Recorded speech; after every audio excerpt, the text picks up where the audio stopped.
दोस्तों नमस्कार। आज हम आए हैं पाठ्य योजना क्रमांक 5 और ये है रसायन शास्त्र से संबंधित तथा विज्ञान से संबंधित भी आप कर सकते हैं। तो यहाँ पर हम आपको बता दें कि किसी भी लेसन प्लान या पाठ्य योजना में, चाहे वो बीएड का हो, डीएलएड का हो या किसी भी क्लास का हो, हमें ये शुरू में ये 6-7 पॉइंट लिखना है। जैसे कि विद्यालय का नाम, आप जिस विद्यालय में जा रहे हैं उस विद्यालय का नाम यहाँ पर लिखना है। टीचिंग करने के लिए आप जहाँ जाते हैं, किस कक्षा को आप पढ़ाने जा रहे हैं, विषय क्या है आपका और प्रकरण क्या है, मतलब टॉपिक क्या है, आप किस टॉपिक को लेकर उसको पढ़ा रहे हैं, उस दिन की दिनांक और अवधि, मतलब से ये तो पीरियड को जो अवधि है वो 30 मिनट ही होती है और कालखंड की इसका जो पीरियड है दूसरा है, तीसरा है, चौथा है, तो ये लिखना कंपलसरी। उसके बाद आते हैं हम सामान्य उद्देश्य पर।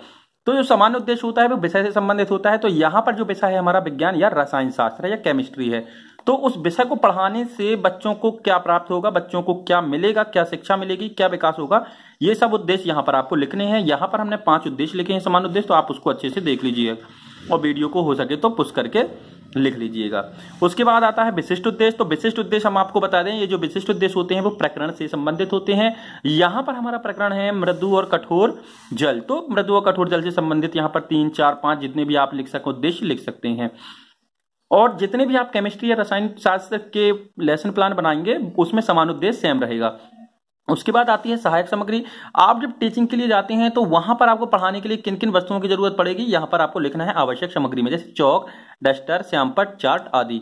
पूर्व ज्ञान क्या है बच्चों को, छात्र जल के बारे में सामान्य जानकारी रखते हैं, सिर्फ जल के बारे में सामान्य जानकारी रखते हैं और आज हम उसको पढ़ रहे हैं मृदु जल और कठोर जल। फिर उसके बाद हमें लिखना रहता है प्रस्तावना प्रश्न। तो प्रस्तावना प्रश्न बहुत ही आसान है, ये हमें अपने मन से बनाना है। जब आप पढ़ाते हैं तो बच्चों से उस टॉपिक को शुरू करने के पहले कुछ प्रश्न किए जाते हैं, जैसा कि हमने बता दिया कि वह सामान्य जानकारी रखते हैं जल के बारे में, तो उस सामान्य जानकारी को आपको चेक करना है और यह चेक करने के लिए आप उनसे कुछ प्रश्न पूछेंगे। यह जो पोर्शन होगा वो प्रस्तावना प्रश्न कहलाएगा, छात्र उसका उत्तर यहाँ पर देंगे। यहाँ पर 3 प्रश्न है, आप इनको लिख लीजिएगा।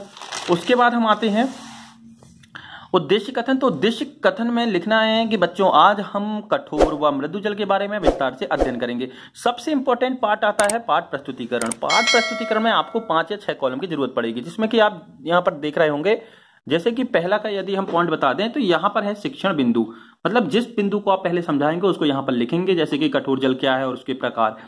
छात्र अध्यापक क्रिया दूसरा कॉलम है, उसके बाद छात्र क्रिया, उसके बाद शिक्षण विधि और श्यामपट्ट कार्य। यहां पर से धुंधला धुंधला हो गया है थोड़ा सा, तो यहां पर श्यामपट्ट कार्य है, आप श्यामपट्ट में क्या लिखते हैं वो यहां पर लिखना है।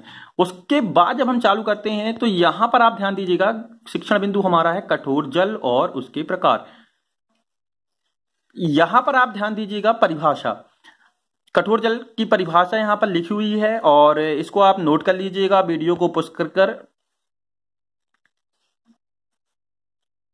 ठीक है। फिर उसके बाद एक बात और आपको बता दें कि छात्र क्रिया में हमेशा क्या होता है, कभी भी यदि शिक्षक पढ़ाता है तो छात्र उसकी बातों को ध्यानपूर्वक सुनते हैं। तो यहाँ छात्र सावधानीपूर्वक बातों को सुनेंगे।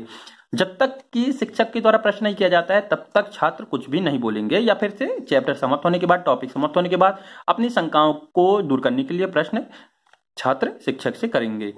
शिक्षण विधि कौन कौन सी है, तो यहां पर बता दें शिक्षण विधि व्याख्यान विधि है, श्यामपट्ट विधि है और व्याख्यान विधि है। तथा यहां पर से जो श्यामपट्ट में लिखकर बताया गया है कि कठोर जल साबुन के साथ झाग नहीं देता है। और यहां पर आप चाहें तो टीचिंग एड या ब्लैक कागज या व्हाइट कागज पर लिखकर उसको चिपका सकते हैं, उसको टीचिंग एड बोलते हैं। नहीं तो आप इस पर भी लिख सकते हैं, उससे उसमें कोई भी दिक्कत नहीं है। यहां पर आप वीडियो को पुश करके पूरा का पूरा लिख सकते हैं। जैसे कि यहां पर प्रकार की बात करें तो कठोर जल 2 प्रकार का होता है, अस्थायी कठोरता और स्थायी कठोरता। फिर उसके बाद यदि हम आगे बढ़ते हैं तो यहां इस तरीके से आप पूरा लिख लीजिएगा सभी कॉलमों में कौन कौन सी विधि है, और यहां पर यह श्यामपट्ट कार्य है। अगला आता है जैसे कि कठोर जल का पौधों पर प्रभाव। ठीक है। फिर उसके बाद किसी भी प्रकरण को जब या टॉपिक को हम समझा देते हैं तो उसके बाद विकासात्मक प्रश्न किए जाते हैं। यहां पर हम 2 विकासात्मक या 3 विकासात्मक प्रश्न किए हैं, ये चेक करने के लिए हमने जो पढ़ाया है वो बच्चों को समझ में आया या नहीं। यदि बच्चों को समझ में नहीं आता है तो हम उसको दोबारा अच्छे तरीके से उसका वर्णन करते हैं या व्याख्यान करते हैं।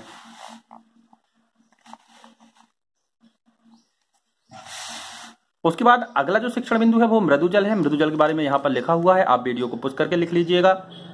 वीडियो हम ज्यादा बड़ा नहीं कर रहे हैं जिससे कि आपको दिक्कत ना हो, आप वीडियो को पुश करके उसको आराम से लिख सकते हैं। दोस्तों वीडियो को शेयर जरूर करें अपने दोस्तों के साथ, जिससे कि वो भी आसानी से लिख सके बिना किसी परेशानी के।